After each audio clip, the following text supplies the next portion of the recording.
So Nathan's starting to show some classic tired signs, and it's important for parents to be able to recognise when their baby is showing tired signs, because at this point Nathan is grizzling, he's been yawning, he's getting quite jerky. You can see his legs are starting to make this jerking movement, and this is telling Annette that Nathan is over being filmed and ready to go to bed.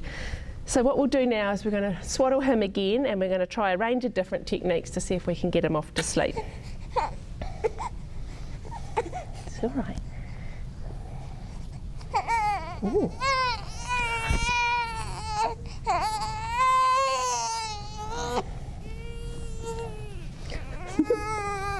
See this? He's screwing up his face as well, and that's a really classic tired sign. And often new parents will think that means he's got a tummy ache or that there's something wrong, but it's just a tired sign. Okay, so there he is all wrapped up, a bit firmer than he's used to. So we're going to put him on his side and use some patting and the white noise and some jiggling. So the combination of the swaddling, the white noise, the side position and the jiggling is normally enough to calm even really colicky babies, and it's enough to get babies calm enough to fall asleep in bed. But at this point, if baby's still really unhappy, then the next thing I would try is a dummy. Dummies can be, for a lot of babies, a dummy's like the icing on the cake. This will get them calm, but the dummy will be what actually helps them to fall asleep. So if baby is just a little bit grumpy, then personally I would pop a dummy in at that point.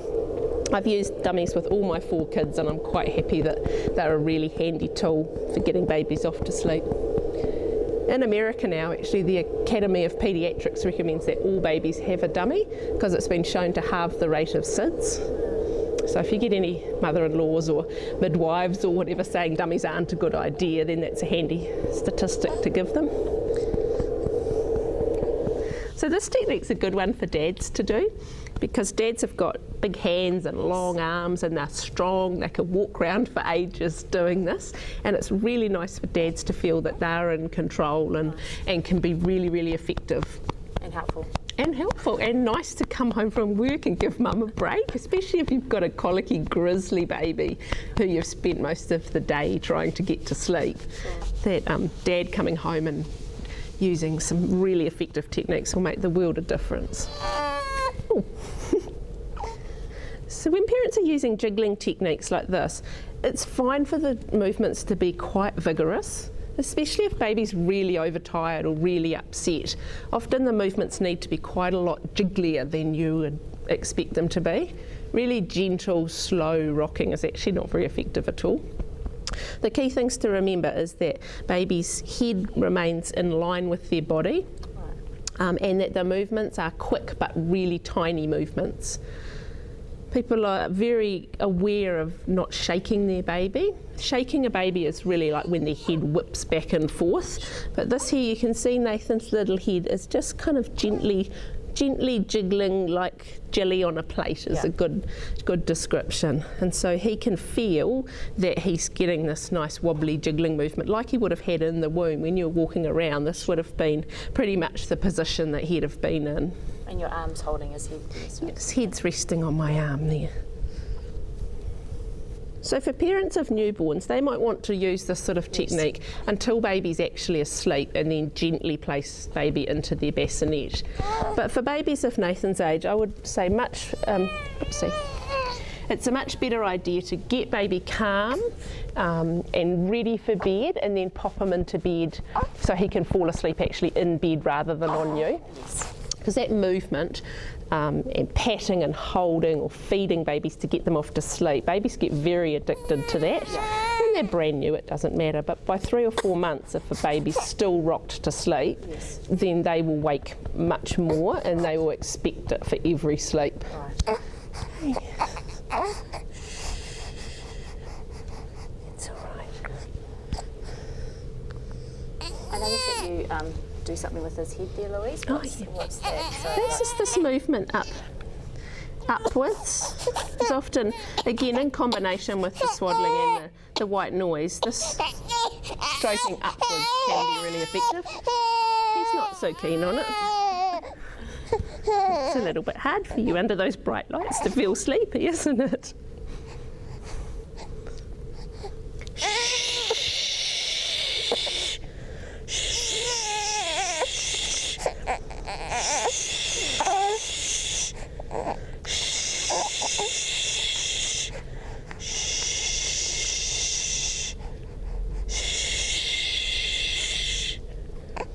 If parents don't have any white noise with a CD or something and you are shushing, you do need to do it Quite loud. loud and right close to the ear, because if you just go shh, shh, shh, they won't actually hear it, especially if they're crying. All they'll hear is themselves crying. Yes.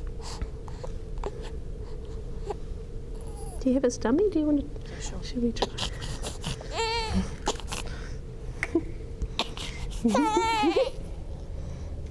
Yeah, we'll pop that in and see if that does the trick.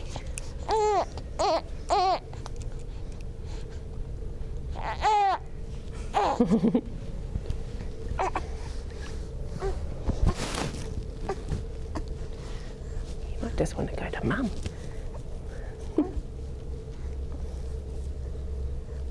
Let me dry you down.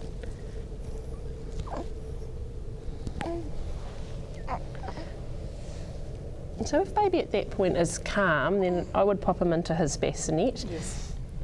Don't look at it. If I haven't swaddled him, Louise, up, obviously not on a regular basis, then to reintroduce it, that's okay? Like, Absolutely. There's no, so you can see that this has worked from the fact that Yeah, I haven't swaddled him and then he's, Yeah, because a lot of people have stopped relatively early on for whatever reason, Yes. usually thinking their baby doesn't like it, or a midwife or mother-in-law or someone may have made some comment and the parents think, oh, maybe I shouldn't. But it's absolutely fine to go back to it. And some babies need to be swaddled some days and not others. Sure. Or I found with my youngest that by about 4 months he could easily sleep through the night just in a sleeping bag, but in the day if he wasn't swaddled he'd only sleep for 45 minutes, Right. whereas in a swaddle he would sleep for 2.5 hours at a stretch. Sure. So it wasn't a hard decision to carry on with the swaddling when you get such better sleeps. And do there, what would be the length of sleeps at the moment for him, like during the day? Like at the moment I find he does sort of 3 or 4 hours.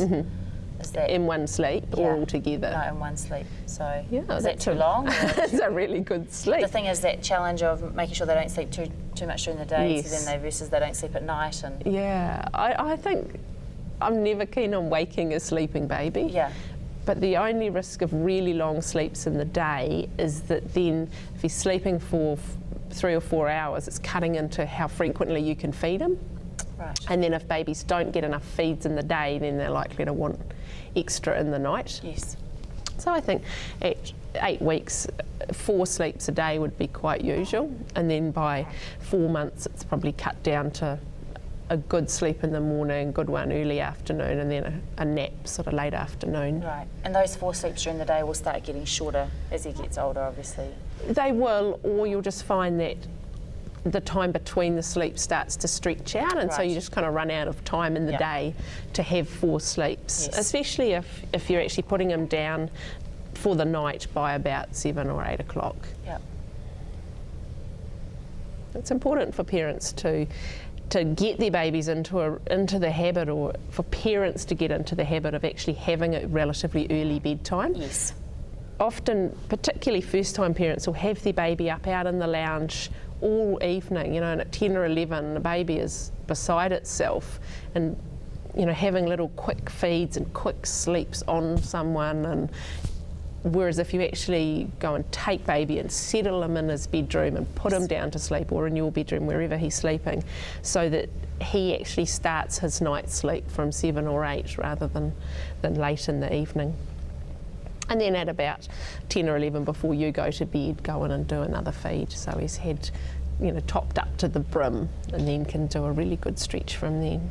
Is that what term the dream feed? Dream feed, yeah. Yes. Dream feed works really well from about 2 or 3 months, when babies will actually feed when they're sound asleep. Yes. So carefully lift baby out of bed, give him a full feed, Yes. as much as he'll drink asleep, and then he doesn't actually know he's had the feed. No. So he goes off to bed with a full tummy and then is much more likely to sleep for longer. Yes. And if he does wake, by 8 weeks, if a baby wakes up at 2 or 3 in the morning, it's absolutely fine to just settle them with a bit of patting, or try the dummy, or try to get them back to sleep, because if they've had a feed at 10 or 11, they don't actually need a feed 3 hours later. Another thing we can talk about this morning is safe sleep and ways that parents can ensure that their babies are safe in bed. The first thing is where your baby sleeps. I'm a big fan of babies sleeping in their own bed, Yes. all night in their own bed. Most of the cases of cot death or SIDS that happen in New Zealand are when the baby is in the parent's bed, or they're in an unsafe sleeping environment. So it's a good idea for parents to have the Moses basket or the bassinet right up close to the parent's bed, so it's Yes. easy for breastfeeding in the night. It's easy to check on your baby and reach out and give them a reassuring pat if they need it. But if the baby's in their own space, it's much easier to control where the bedding is and that nobody's going to roll on baby. Yes. Another thing to look at would be making sure that the baby's bedding is only up to chest height. So when you're tucking baby into their bassinet, this is the kind of height that is safe for the blankets and sheets to be. We don't want any bedding or anything up that's loose up by Nathan's face. So just tucking in nice and firm right underneath him, and at this sort of chest armpit height. In terms of the bedding that you choose with a newborn, it's important that it's all natural fibre. Something like polar fleece blankets allow no temperature regulation, they don't breathe at all. Right. So it's very easy for a baby to get too hot when they're using some polyester type fabrics. So the best things for babies would be cotton, bamboo or merino. Yeah. Merino is particularly good because it actually helps babies to regulate their temperature, whereas because at this age babies have no sort of internal temperature regulation. And making sure that baby's head is completely clear, so no hat, nothing in the cot that's anywhere near their face.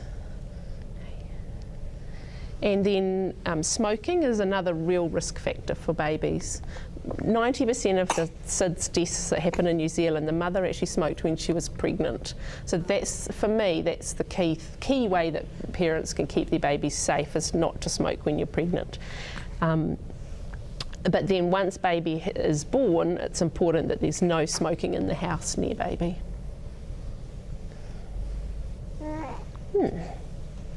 And a good way to make sure that baby's not getting too hot is just to check the ears. If the ears are, just the right colour, not red, not sweaty, not hot, then the baby's fine. But if baby's face and the ears and this area is starting to look red and sweaty and clammy, and baby is distressed, then that's the easy way to tell that they're too hot, and you take off first the bedding, and then if they're still too hot, take off the swaddle. We'll use a fan. A fan's a really good way to keep baby cooler in the summertime especially. And if you are swaddling in the summer, then just be really conscious of the whole sleeping environment, so the number of layers of clothing, that you're using a really lightweight swaddle, and that you're really limiting how much bedding. Probably just a sheet is enough in the middle of summer. What about the sleeping bags, the merino wool ones? Do they, the merino, could you use that instead of the swaddling? Absolutely. In the summer, just to, then you don't have to worry about the sheets, but at least they've still got some sort of cover on them? Absolutely. Okay. So generally I'd recommend that babies are swaddled for the first 2 or 3 months until the sort of startle wears off. Yes. And then once they can sleep with their hands out, like Nathan already can sleep fine with his hands out. Yes.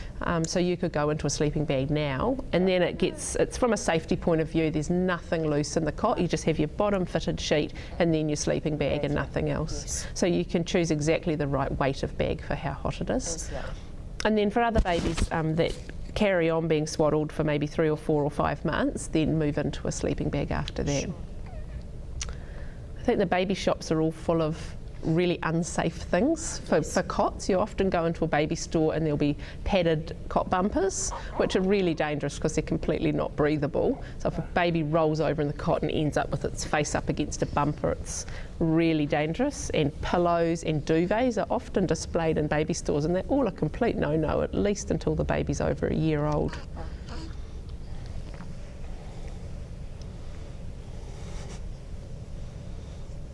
And what about transferring them from a bassinet to a cot? Do you have, is it more based on the size of them, you know, when they've outgrown the bassinet to when you transfer it to a cot? Yeah. I think that's the easiest way to tell, is once baby gets to the point where their hands are constantly banging into the side of the bassinet or basket, and it's keeping them awake if it's bothering them. And I think the easiest way to make the transition is to just do it in stages. So maybe start, if the baby settles really easily for day sleeps, start the day sleeps in the cot and keep baby in with you at night time. As they get used to it gradually, and keep as much the same. So if baby normally is swaddled in their bassinet, then keep them swaddled when they move to the cot, and then get rid of that later on. Often parents are a bit gung-ho and they think they'll change everything in one go, and then baby freaks out because it's completely foreign environment. And the white noise is another good one, which is easy to carry on no matter where they are in the house and you know what they're sleeping in. Another question that parents often have is whether they should always stay at home when they've got a new baby, or whether it's okay to be out and about.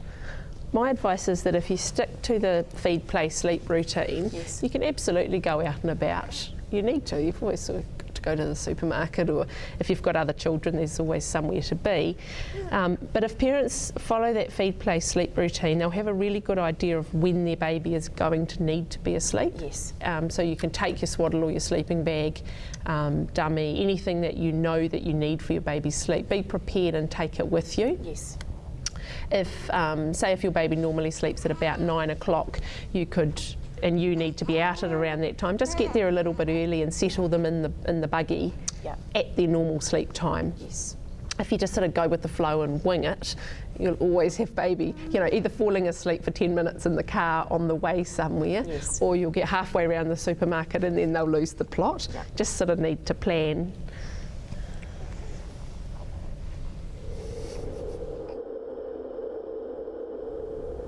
Nathan's finally decided to fall asleep now, showing that all our techniques do work really well. The difference for Nathan was having the white noise really loud and also having the bright studio lights turned off so they weren't shining in his face. So for more information on newborn sleep and settling, please visit thesleepstore.co.nz, and also for more webinars and great parenting advice, you can visit theparentingplace.com. And thank you for bringing gorgeous little Nathan to come and see us today. He's been a fabulous little demonstration baby. Thank you, Annie. Thanks, Louise. You're welcome.